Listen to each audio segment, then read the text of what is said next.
Shalom sahabat pendidikan Kristen. Pada kesempatan kali ini saya akan membahas tentang sejarah worldview dan perkembangannya dalam pendidikan Kristen ataupun di kalangan Kristen.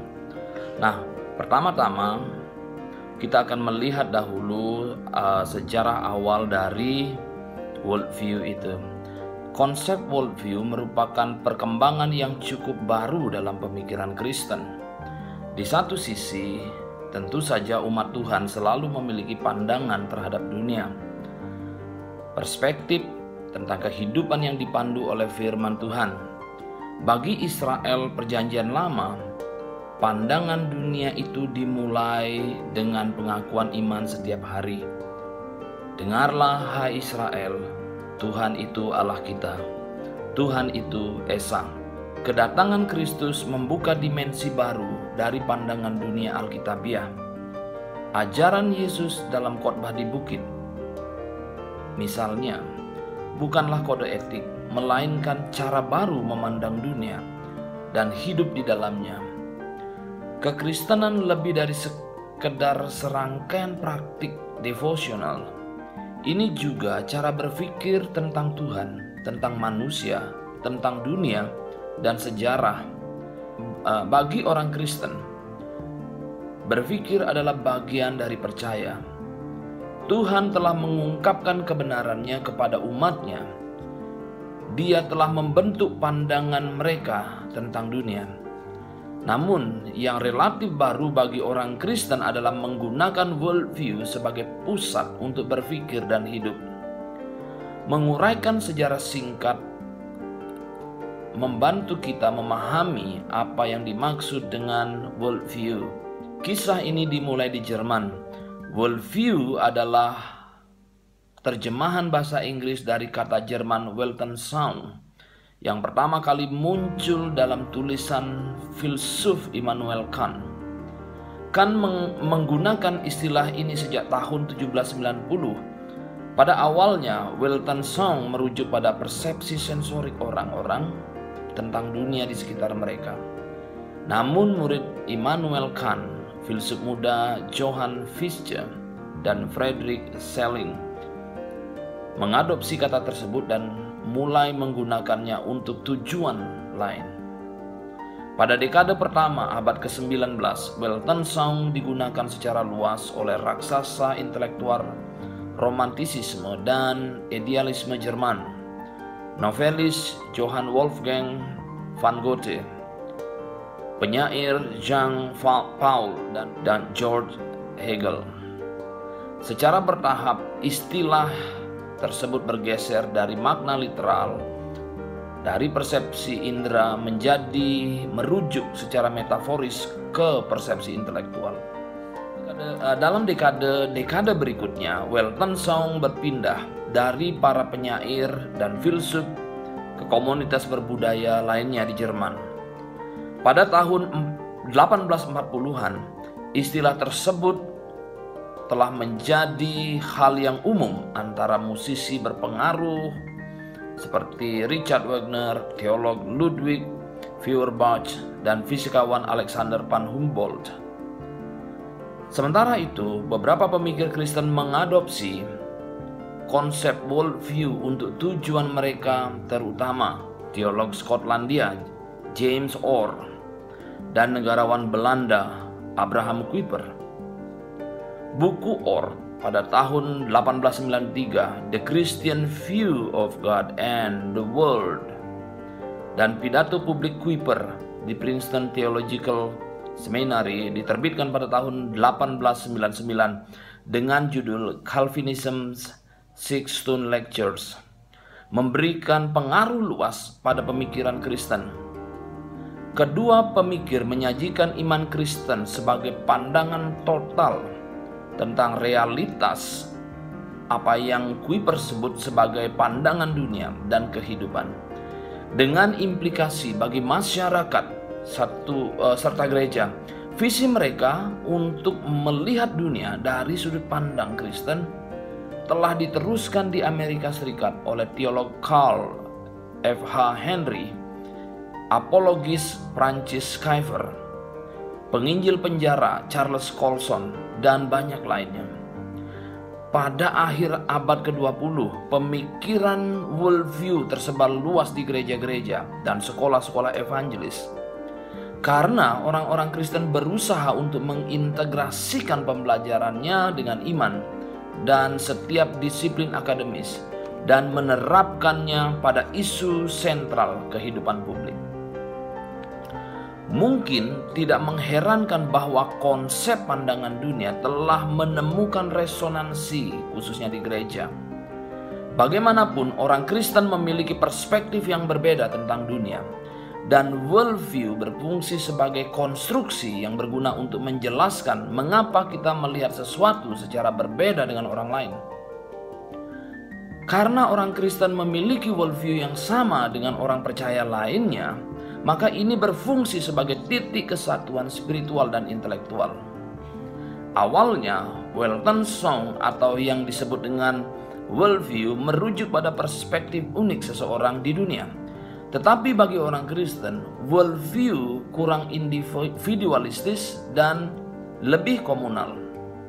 Karena didasarkan pada wahyu ilahi, worldview Kristen memiliki titik acuan tetap, yaitu pikiran Allah.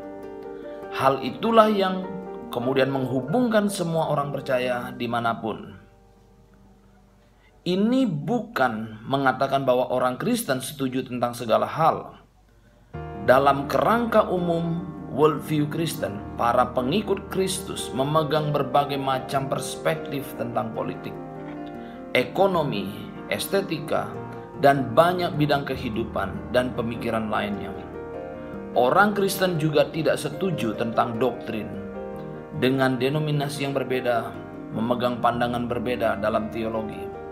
Meskipun demikian, mereka menemukan kesatuan substansial dalam worldview yang mereka miliki.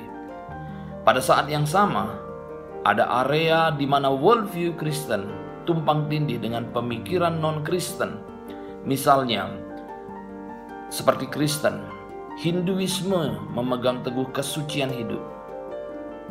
Demikian juga, baik orang Kristen maupun Yudaisme mengajarkan bahwa Tuhan menciptakan segala sesuatu dari ketiadaan. Kompleksitas ini, baik keberagaman pandangan yang dianut umat Kristiani maupun bidang kesamaan antara Kristiani dengan agama lain, menghalangi kita untuk berpikir terlalu sederhana atau satu dimensi tentang pandangan dunia. Tetapi mereka hendaknya tidak mengaburkan koherensi pandangan dunia dalam prinsip-prinsip dasarnya. Memikirkan worldview membantu orang Kristen terlibat dalam pasar ide. Ini dilakukan dengan menunjukkan bagaimana kekristenan berhubungan dengan segala sesuatu dalam hidup. Bukan hanya kehidupan pribadi, kesalehan pribadi, tetapi juga kehidupan publik, seni, musik, sains, politik, olahraga, dan budaya populer. Selain memberikan perspektif intelektual untuk setiap disiplin akademis, pemikiran worldview berguna untuk berapologetika dan penginjilan. Cara hidup orang selalu berakar dari perspektif agama mereka, meskipun mereka mengaku tidak beragama sama sekali. Ketika konflik muncul, seperti yang selalu terjadi, memahami worldview membantu kita mengidentifikasi sumber terdalam dari konflik dan untuk menjelaskan perbedaan apa yang dibuat dalam situasi apapun untuk mengikut Yesus Kristus. Memang pemikiran worldview juga memiliki kritik. Teolog Jerman Karl Barth memperingatkan bahwa ketika orang Kristen mengartikulasikan Weltanschauung, mau tidak mau mereka mereduksi iman Kristen menjadikan atau menjadi gambaran dunia yang pasti dari waktu dan tempat mereka sendiri yang selalu tidak memadai. Selain itu, selalu ada resiko bahwa orang Kristen akan menggunakan worldview yang benar untuk alasan yang salah, mengeksploitasi ide-ide bagus untuk tujuan yang tidak saleh, membajak iman Kristen untuk agenda sosial, agenda politik, agenda gerejawi mereka. Ada banyak contoh tentang hal ini dari sejarah. Mulai dari perang salib di abad pertengahan hingga perbudakan harta benda yang telah dipertahankan dengan menggunakan prinsip Alkitabiah. Baru-baru ini, filsuf James K.A. Smith menyerukan penghentian sementara istilah worldview. Kekhawatirannya adalah bahwa pendekatan worldview cenderung mereduksi manusia menjadi pemikir tanpa tubuh, padahal sebenarnya kita adalah kasih yang berwujud. Smith berpendapat bahwa apa yang menyebabkan kita bertindak bukan hanya apa yang kita ketahui, tetapi apa yang kita kagumi. Sebelum kita bisa mengartikulasikan worldview, menurut Smith, kita menyembah. Sebenarnya penyembahan adalah matriks dari mana worldview Kristen itu lahir. Jadi alih-alih berfokus pada apa yang dipikirkan orang Kristen, menyaring iman Kristen ke dalam formula ringkasan intelektual atau pandangan dunia, kita harus memperhatikan praktek penyembahan Kristen. Apa yang akan mengubah kita bukanlah informasi yang masuk ke dalam pikiran, tetapi pembentukan hati melalui ibadah. Kita dapat belajar dari ini dan kritik lainnya tanpa membuang proyek penting untuk mengartikulasikan pandangan Kristen tentang dunia. Pemikiran worldview harus diremajakan, bukan untuk ditolak. Bahkan jika pemahaman kita saat ini tentang kebenaran masih dalam proses, masih perlu untuk mempertahankan kebenaran itu dan menjalankannya sebaik mungkin. Kita dapat mengakui pengaruh formatif dari ibadah dan praktek-praktek lainnya tanpa merendahkan intelektual. Kita adalah makhluk rasional. Memang benar bahwa apa yang kita cintai sering membentuk apa yang kita pikirkan. Juga benar bahwa pengobatan Alkitabiah untuk kasih yang rusak adalah dengan menyampaikan kebenaran Allah kepada pikiran. Jangan serupa dengan dunia ini, tulis Rasul Paulus. Dengan kata lain, jangan dibentuk oleh hal-hal yang disukai oleh dunia ini, pola dan prakteknya. Sebaliknya, Rasul selanjutnya berkata, diubahkan oleh pembaharuan pikiranmu, Roma 12 ayat 2. Ada hubungan intrinsik dan teratur antara pikiran dan kasih yang memandu tindakan kita. Pembentukan hati datang melalui transformasi pikiran. Oleh karena itu, salah satu cara utama Roh Kudus mengubah hal-hal yang kita kasihi dan sembah adalah dengan mengubah cara berpikir kita. Hal ini membawa kita kembali pada nilai bahwa memiliki worldview Kristen berarti melihat dunia dengan cara Tuhan melihatnya. Itu akan membawa kita kembali dengan pengakuan bahwa orang adalah pribadi yang utuh. Manusia adalah pribadi yang utuh. Kita adalah kasih sekaligus pemikir. Dan oleh karena itu, pandangan Kristen yang tepat tentang dunia melibatkan seluruh pribadi, tubuh, hati, pikiran, dan jiwa. Dalam mengembangkan worldview Kristen yang benar, melalui pemuridan pemikiran Kristen, kita sedang mengembangkan kapasitas kita untuk ibadah dan kasih yang suci. Kita tidak dapat dikatakan benar-benar memiliki pandangan Kristiani tentang dunia kecuali apa yang kita cintai serta apa yang kita pikirkan diarahkan pada kemuliaan Allah.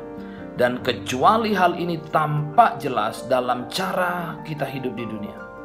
Rasul Paulus berpikir secara holistik dalam doanya untuk pikiran dan juga hati orang di Filipi, yang juga merupakan doa bagi kita dalam membentuk dan menghayati pandangan Kristen atau worldview Kristen. Semoga kasih-Mu makin melimpah dalam pengetahuan yang benar dan dalam segala hal, dalam segala macam pengertian, sehingga kamu dapat memilih apa yang baik, supaya kamu suci dan tak bercacat menjelang hari Kristus. Filipi 1 ayat 9 sampai dengan 10. Bapak Ibu, sahabat pendidikan Kristen, itu adalah bagaimana sejarah worldview, bagaimana worldview itu berkembang di kalangan Kristen. Dan ketika kita memahami worldview itu, kita akan dapat mengerti tentang titik tolak seseorang berpikir. Dengan memahami titik tolak seseorang berpikir, maka kita akan dapat menghindari friksi atau perdebatan-perdebatan yang tidak penting dalam kehidupan ini. Sahabat pendidikan Kristen, kiranya apa yang diuraikan pada kesempatan kali ini akan memberkati kita semua. Tuhan Yesus memberkati.